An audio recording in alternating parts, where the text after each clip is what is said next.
What addiction is a lot more common than people think? Write in the comments what you think about it. What addiction is a lot more common than people think? Enjoy the show. Story 1. Caffeine. I gave it up back in 2004, and it's crazy to see how many people consume large amounts of it every day. I am a welder, and every one of the welders drinks Monsters all day, every day. You would think that because they are drinking Monster that are all young, but the age range is early 20s to mid 50s. It's not just the welders. Everyone in the office is drinking multiple cups of coffee every day. Story 2. Caffeine.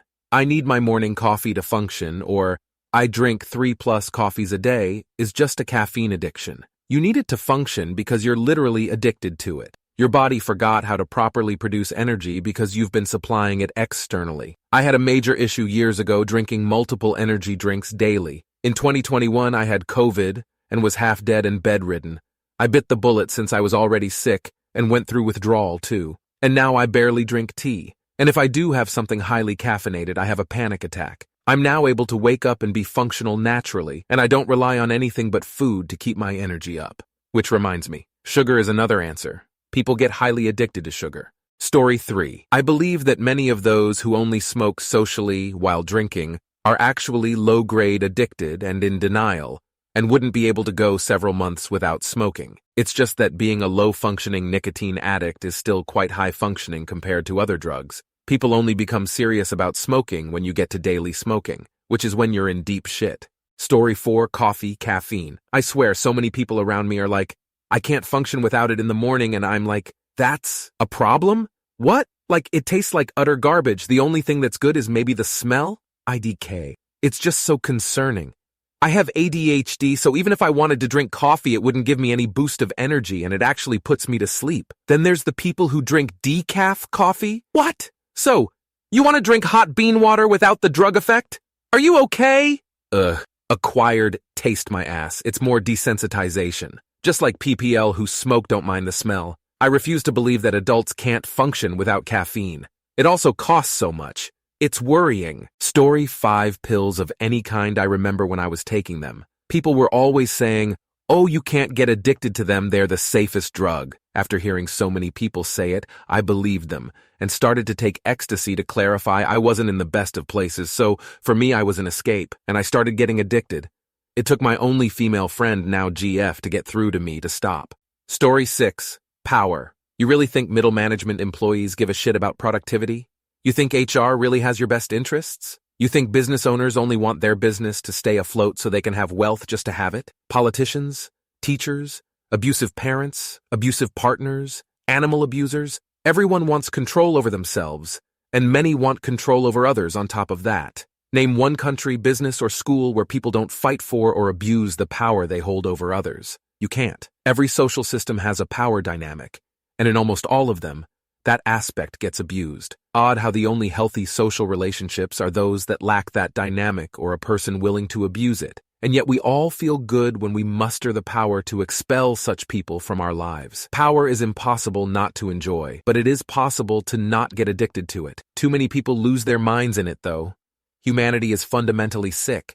Story 7. Food or eating. Creating routines that take most of the time thinking about food, cooking and eating, finding excuses to eat, then trying to make it healthier, and don't seeing there are 6, 7, low sugar not fat but full of fruits and flour meals per day, being nervous about leaving some on the plate. Dunno, you don't have to think all the time what you gonna eat. It's like basic need, just eat to not starve. I find most of obese people in this circle.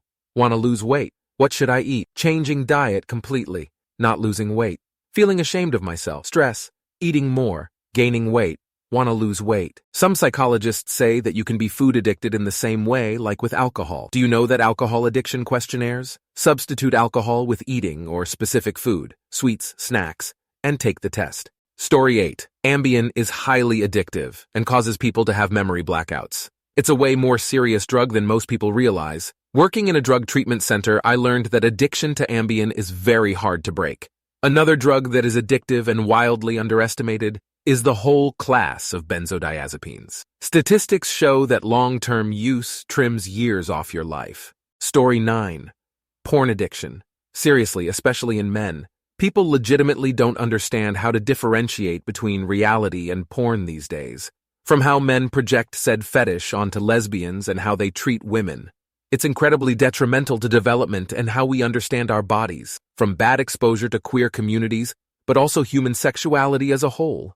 It's so easy to see men who watch way too much Pornhub, from how they act around women to how they speak to them. Story 10. Cannabis. People really like to say that weed isn't addictive, but it absolutely can be. People can become physically and psychologically dependent on it. I work in primary care where I'm seeing dozens of chart notes a day, and it's not uncommon to see ones where people legitimately can't stop using weed because they either get physical effects, usually vomiting, or they get intense anxiety/depression when trying to stop. Story 11. Food. People treat it as a moral failing and shame it. Tell others just to eat healthily when it's often not that simple. Someone can eat what's regarded as healthy food yet also suffer a food addiction. Hell, you can be addicted to healthy foods as well if you have a certain chemical imbalance. Addiction isn't a symptom of something morally wrong with you. It's your brain missing a certain something and trying to find it in an outside source. Anyone out there battling an addiction, just know that it's okay. It doesn't make you a bad person, and you deserve the love and support to battle it. Story 12. Social media, internet addiction, processed sugar, soda, hard drugs like coke. Way more people use it than you'd expect. Sleep. Yes, this is addiction. It is not normal to sleep an average of 14+ hours a day to avoid your problems. Food, overeating, eating specific stuff in unsafe quantities. Coffee. If you can't reasonably function without it for at least a couple days, you are addicted and reliant on it. End of discussion. Story 13. Food. You can eat yourself into horrible shape, which can lead to dire consequences later in life, which some people never recover from. And you can do it slow and gradually. My friend was a physical specimen in high school and college, and right up until he was about 26. Now he's over 50, and he's eaten himself into 2 heart attacks. And because he's so heavy, he has to use a mobile chair if he has to do any walking over about 50 feet. Story 14. I am putting in one that most people genuinely do not recognize. The news. Try going without news on a normal day. You will find it hard. Try to avoid the news altogether in life. You will find it near impossible. I open an Edge page. The MS home screen has a news tab. I open YouTube. Top posts are often new or at least refer to current events. If you ever listen to radio or watch TV, you will be bombarded by news. People just can't get enough of it. Story 15. Methamphetamine. It is at epidemic levels and is now our new sharing a beer or glass of wine icebreaker, functioning like a handshake and lubing all social interactions. Everyone starts young, and the addiction is so that you don't even notice that you have a problem. You're like a rodent on a wheel, constantly turning, unable to get off. The withdrawal symptoms are almost transparent and unnoticeable. Unlike the shakes or the flu-like withdrawal of opiates, anything could be bothering you. You're just bored. Something got on your nerves. You're just annoyed, so you're not withdrawing or addicted. It is by design the way that the original chemists made it. Withdrawal is when people recognize that they have a problem. The funny thing, or sick thing, is that it is so common that no one will admit it or discuss it because they use it themselves. It becomes the background of your daily life, every day, as if it were merely like coffee, a dirty enhancer of some sort.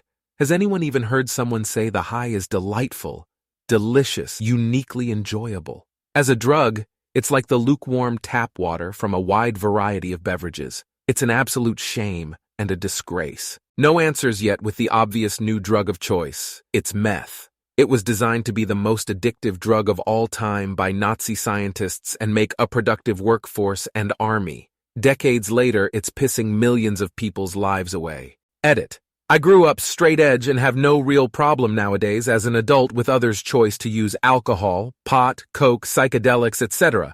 But the hooks that meth has gotten into so many people is just astounding, and it should be called a public health emergency. Story 16. Playing video games. In all honesty, people will always say, yeah, I know people can get addicted, but I'm not. And then they spend the next 3 days straight playing Valorant or something. I have had a few friends like this. This biggest one is from a few years ago. One of my friends, who at the time didn't really play any games, had gotten a new 2DS XL, and he got Minecraft on the thing, and he quite literally played it to damn near 100% completion. I'm also a victim of video game addiction. I got addicted to Geometry Dash for around a year. I am super rusty and still find the game fun. but I almost force myself to not play the game most of the time so I don't get addicted to it again. Story 17. Video games are pretty easy to get into. Especially when you're sad, it's super easy to play a game all day without even realizing. I was super heartbroken realizing that most of my friends already got laid at 14, and I haven't even had a hug from a girl before and was playing Project Zomboid for about enough time to get 5 level 10 stats: carpentry, long blunt, strength, fitness, and reloading. And anyone who has played that game knows how hard it is to level up in it. Story 18. Addiction to sweetness brought to Americans and exported internationally by the United States government. Sugar, high fructose corn syrup, sucralose, stevia, aspartame, etc. is added to practically every processed food product, including sandwich bread. Sweet beverages are everywhere. It's difficult to find anything to drink that hasn't been tainted by sweeteners of some kind. Your options are essentially water, unsweet tea, black coffee, and V8. Sugars, alcohol sugars, and artificial sweeteners are all toxic to the liver and cause cascading health issues that can sneak silently up before causing serious, lasting harm. For example, did you know sweetener sugar consumption is a leading cause of liver disease? And whether or not you drink alcohol, unmanaged liver disease ends in cirrhosis and/or liver cancer. Story 19. Marijuana. Weed isn't addictive, so it's safe, was something I heard all the time growing up. You can argue back and forth with the studies about whether or not it is a physically, chemically addictive drug. But having a physical dependence is only part of an addiction, and weed is absolutely, undeniably mentally and behaviorally addictive. If you need to be high to sleep, socialize, eat, etc., be very careful to keep your footing on that slope because it is slippery. You might not experience much come down or withdrawal effects, like you would with some of the classic addictive drugs, cocaine, heroin, etc., and so it becomes much easier to ignore or not recognize it for what it is. That sudden thought you have during the day, should I smoke, is a craving. That running clock you have in your head that starts counting down to when you can grab your pen, bowl, joint, etc. For a hit after you start to feel your high wearing off is an itch. Getting high before or during work isn't normal. Waking and baking isn't normal. Bringing a weed pen with you every time you leave the house isn't normal. Treating getting high as a prerequisite to living is not normal. And I am speaking to this with absolutely no judgment and as a recovering addict myself. I smoked weed well over the chronic threshold amount for nearly 10 years. I loved it and still have a great respect for it as a medicinal, spiritual, and recreational drug. There are, of course, people who use weed regularly and are not addicted, but the vast majority of users today have been led to believe that it's an addiction-safe drug and end up, at best, unaware of the warning signs of a growing addiction and, at worst, excusing the consequences of an active one. For me, I ended up diagnosed with CHS, cannabinoid hyperemesis syndrome, an extremely uncommon and unresearched syndrome that only occurs in long-term weed users and results in episodes of severe vomiting that continue until the patient dies due to either dehydration or kidney failure. The only way doctors have found so far to stop an episode once it's begun is with a dose of haloperidol, a pretty powerful antipsychotic, whose side effects aren't exactly a walk in the park, or stopping the use of marijuana. From the onset of my symptoms, it only took about 3 months for doctors to confirm that it was CHS.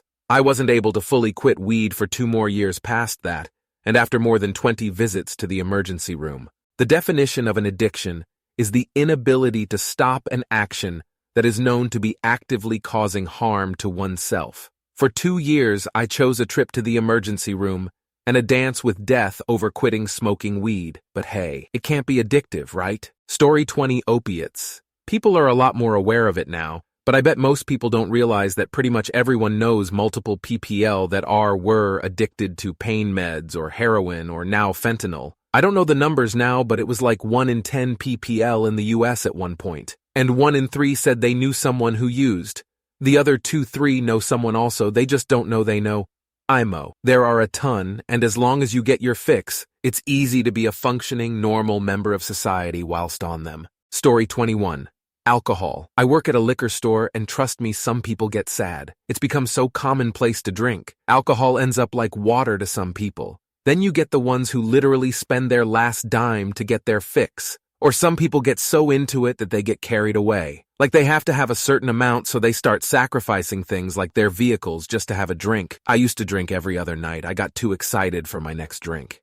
I had people telling me I need to slow down, but I didn't see an issue. Now I'm almost 3 months sober. I'll always have my temptations, but right now I really don't have a need to drink. Story 22. Porn is definitely such addiction. The worst part is that it's embarrassing, and people would never discuss it with anyone out of shame, and therefore have hard time quitting. The same could be said for a lot of addictions, TBH. But it's not hard to admit you're alcoholic, for example. People could tell by your behavior. Same for weed, but porn? No one could tell how much you watch.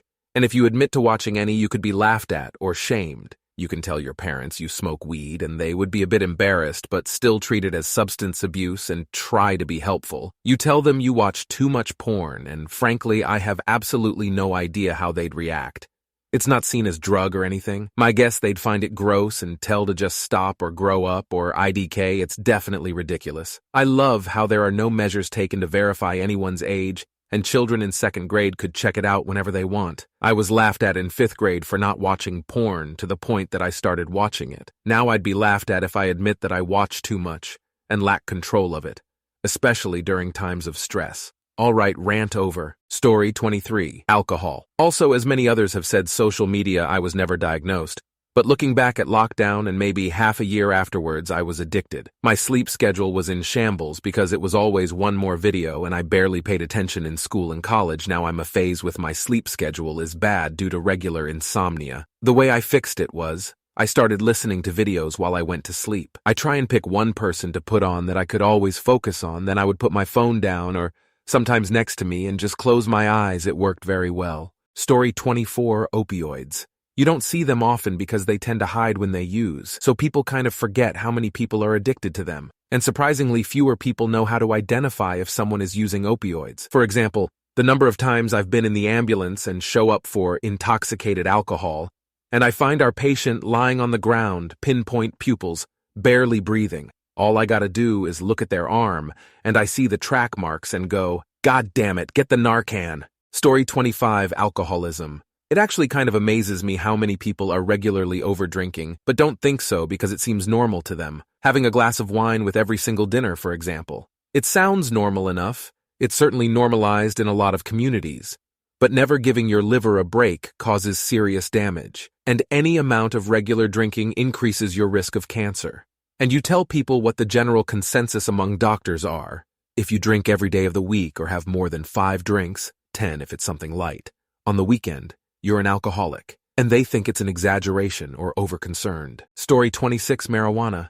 It is addictive both physically and mentally. It's not as bad as alcohol or hard drugs, obviously, but that doesn't make it good. It does serious brain damage over the long term. I just quit a month ago after a decade of extremely heavy use. I used to be able to name all the state capitals and a big chunk of the world. I don't have that kind of memory capacity anymore and likely won't get it back. If you think you're addicted, you probably are. Get help. You will thank yourself later. Trust me. Story 27. Gambling, just not in the form of traditional gambling like slots, poker, roulette, etc. Things like Pokemon cards, Magic cards, CS GO, 2 Cases, and now Lorcana. A lot of these are heavily marketed to kids, teens, as well as your typical adult market, and are absolutely gambling. You can easily spend a couple hundred trying to hit one of your chase cards, or in CS2, a knife/gloves, but get nothing in return. Then you feel like you'll get it on the next pack case and you try again and again. Magic, CS2 and Pokemon have been around for a while, so this is nothing too new, but Lorcana from Disney was in my opinion a highly predatory idea for a card game, since it's literally marketed to children under the age of 10, featuring all of their favorite princesses and characters from movies they watch. Story 28. Food.